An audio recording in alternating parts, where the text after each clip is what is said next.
ഗുരുവായൂരപ്പാ ശരണം. പൊന്നുണ്ണിക്കണ്ണൻ്റെ ഉഷപൂജ അലങ്കാരം രാവിലെ 4 മണിയോടുകൂടി മലർനിവേദ്യം കഴിഞ്ഞ് ശ്രീകോവിൽ നട തുറന്നു. പൊന്നുണ്ണിക്കണ്ണനത് ആ ശ്രീരാത്ത് പുഞ്ചിരിച്ച് നിൽക്കുകയാണ്. ആ പൊന്നുണ്ണിക്കണ്ണൻ്റെ തിരുമുഖം ചന്ദനം ചാർത്തിയിട്ടുണ്ട്. നെറ്റിയിൽ ഒരു സ്വർണ്ണഗോപിക്കുറി അണിയിച്ചിട്ടുണ്ട്. ചെവിയിൽ ചെവിപ്പൂക്കൾ വെച്ചിട്ടുണ്ട്. മാറത്ത് 3 സ്വർണ്ണത്തിലകങ്ങൾ ചാർത്തിയിട്ടുണ്ട്. കയ്യിൻ്റെ ചുമലിൽ ഓരോരോ സ്വർണ്ണത്തിലകങ്ങളും ചാർത്തിയിരിക്കുന്നു. പൊന്നിൻ കിങ്ങിണി കിട്ടി പട്ടുകോണകമെടുത്ത് കയ്യിൽ ഓടക്കുഴലും പിടിച്ച് നിൽപ്പാണ് പൊന്നുണ്ണി. സ്വർണ്ണ കിരീടം ചാർത്തി കിരീടത്തിന്മേൽ 3 തിരുമുടിമാലകളും 2 വലിയ വനമാലകളും ചാർത്തിയിരിക്കുന്നു. ആ പുഞ്ചിരി തൂകി നിൽക്കുന്ന പൊന്നുണ്ണിക്കണ്ണനെയാണ് നട തുറന്ന സമയത്ത് ഭക്തന്മാരെല്ലാവരും കാണുന്നത്.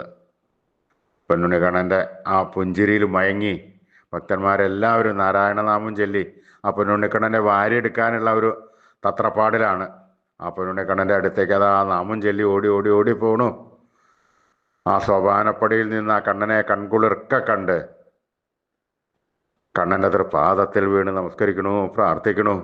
കണ്ണൻ അവരെ എല്ലാവരെയും അനുഗ്രഹിക്കണു. ആ പൊന്നുണ്ണിക്കണ്ണൻ്റെ സുന്ദര രൂപം, നമ്മുടെ എല്ലാവരുടെയും സച്ചിദാനന്ദക്കട്ടയുടെ ആ സുന്ദര രൂപം നമുക്കും മനസ്സിലേക്കൊന്ന് ആവാഹിച്ചാലോ?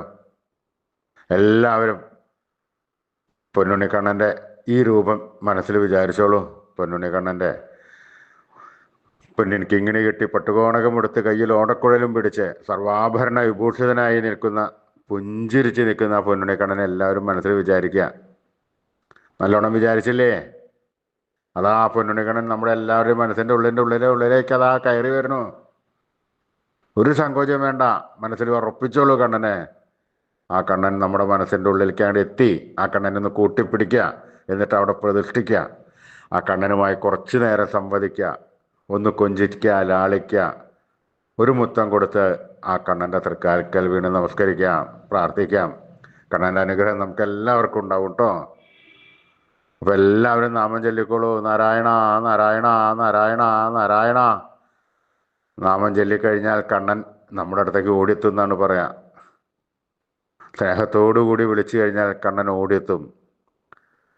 ഭക്തിയോടുകൂടി വിശ്വാസത്തോടുകൂടി കണ്ണനെ എല്ലാവരും വിളിച്ചോളൂ കേട്ടോ. നാരായണ നാരായണ നാരായണ.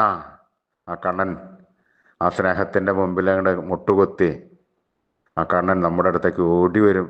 എന്നിട്ട് നമ്മളെയും കൂട്ടിപ്പിടിക്കും. നമുക്കും ചിലപ്പോഴും മുത്തക്കെല്ലാം തന്നു വരും.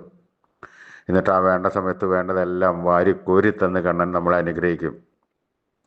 ഒരു സങ്കോചവും വിചാരിക്കേണ്ട. കണ്ണൻ നമ്മുടെ ഒപ്പം തന്നെ വരും, നമ്മുടെ ഒപ്പം തന്നെ ഉണ്ടാവും. എല്ലാവരും കണ്ണൻ്റെ നാമങ്ങൾ ഉറക്കെ ജപിച്ചോളൂ കേട്ടോ. നാരായണ നാരായണ നാരായണ നാരായണ.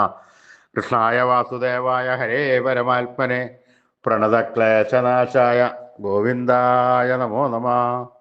കൃഷ്ണായ വാസുദേവായ ഹരേ പരമാത്മനെ പ്രണതക്ലേശനാശായ ഗോവിന്ദായ നമോ നമഃ. കൃഷ്ണായ വാസുദേവായ ഹരേ പരമാത്മനെ പ്രണതക്ലേശനാശായ ഗോവിന്ദായ നമോ നമഃ. അച്യുതാനന്ദ ഗോവിന്ദ അച്യുതാനന്ദ ഗോവിന്ദ അച്യുതാനന്ദ ഗോവിന്ദ.